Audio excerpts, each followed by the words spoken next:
White House rhetoric on Russia has toughened, and Elaine, a thread that runs through it, at least here, is that rhetoric ought to establish that there were no connections between Russia and the Trump campaign or the Trump transition. And as I mentioned, that's a point often made here, but it is one that is far from proven. Well, Major, I want to begin with the two moments we saw Tuesday, both Press Secretary Sean Spicer and Defense Secretary James Mattis separately making World War II references with respect to Syria. We saw Sean Spicer apologizing late Tuesday for his attempt to draw a comparison there. But I wonder what that indicates, if anything, about perhaps an attempt at some message discipline at a time when there does not appear to be a cohesive Syria strategy at this point. Well, the strategy is still a work in progress. The messaging, you get the feeling from the White House today, was to say, look, there is something of a higher magnitude of barbarism when it comes to the use of aerial dispersal or bombardment of chemical weapons, in this particular case, sarin gas. And what the White House, Sean Spicer, certainly in a very clumsy fashion, one that he has now conspicuously and publicly apologized for, was trying to say there is something particularly odious about sarin gas from the sky falling on innocent civilians.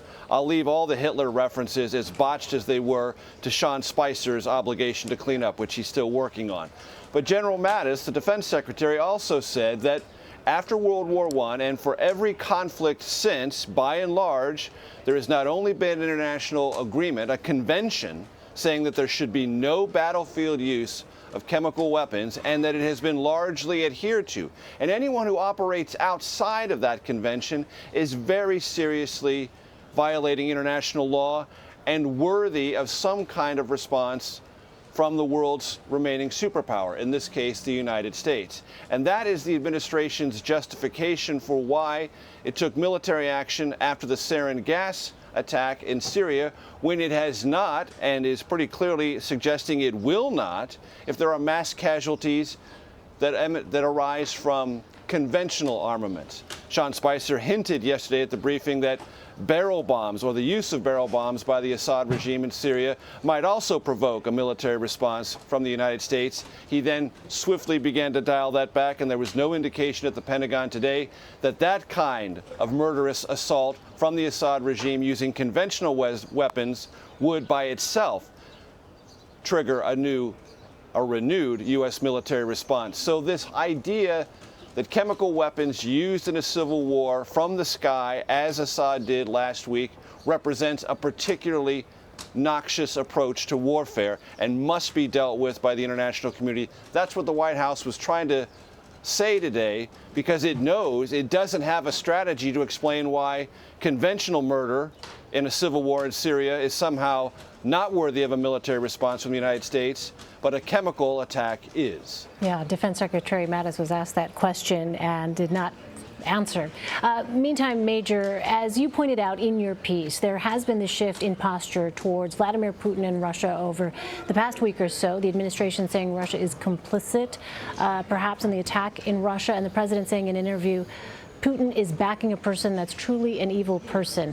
Who is the keeper of U.S. strategy as it stands right now in Syria, as it relates to Russia, even ahead of Secretary Tillerson's meeting here in Moscow?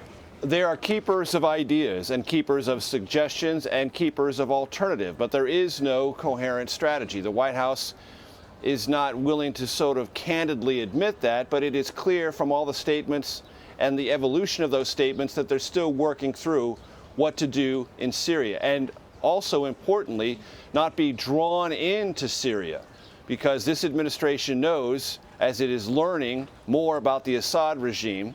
Remember, it was just a week and a half ago that the administration, through Secretary of State Tillerson and the UN ambassador, Nikki Haley, said, you know, the future of Assad in Syria is entirely up to the people of Syria, basically taking the United States' hands off whether or not Assad should or should not remain in power.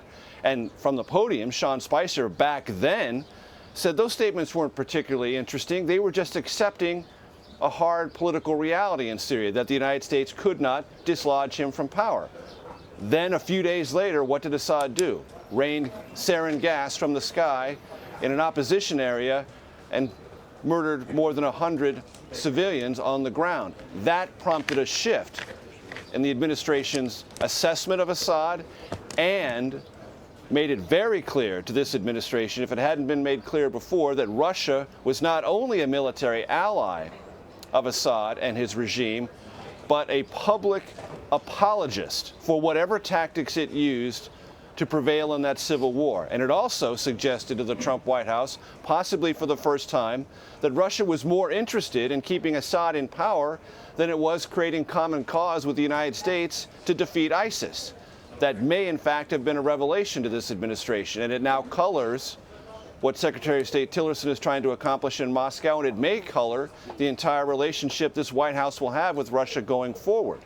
But as yet, Elaine, and I think this is important, the White House is not threatening new economic sanctions against Russia, and it is not calling the potential snub of Secretary of State Tillerson not meeting with Russian President Vladimir Putin precisely that, leaving itself open to say, well, if he doesn't meet with Putin, that's okay, maybe we can work things out. So the rhetoric has toughened. The assessments are different. But hard actions from this White House against Russia, where it would really matter, have yet to manifest themselves. It's a really important point, Major. Before I let you go, as we come off a period of heightened infighting, as you reported, I'm curious about Sean Spicer and the fact that he was essentially appearing on cable news to apologize for something that he said on the very same day is highly unusual. Apologies are few and far between from this White House. Where do you think this episode leaves Sean Spicer? In jeopardy, but not in peril. And there's a difference. This was not a good day for Sean Spicer. This was a botch of significant, and if you are looking at the history, the sweep of history in Western civilization, of enormous proportion. You cannot, I was having conversations this afternoon with people who are sympathetic to this White House and would like to see Sean Spicer succeed, if for no other reason than they want the President Trump, to succeed. And they were saying to me, repeating something that you often hear in Washington, rule number 1 at the podium, never talk about Hitler. What's rule number 2? Don't ever violate rule number 1. Because you just can't get anywhere with drawing any kind of moral equivalency up, down, or sideways with Hitler from the podium of the White House. And Sean Spicer blundered right into that, and then was given an opportunity in the briefing to clarify on camera, made matters even worse. Then he issued a paper statement that tried to clean up the mess. Clearly that was insufficient, and either from the President or the Chief of Staff, possibly Jared Kushner, or a combination of all three, the word got to Sean Spicer, you need to clean this up, apologize completely, throw yourself on the sword you yourself sharpened, and get beyond this if you can.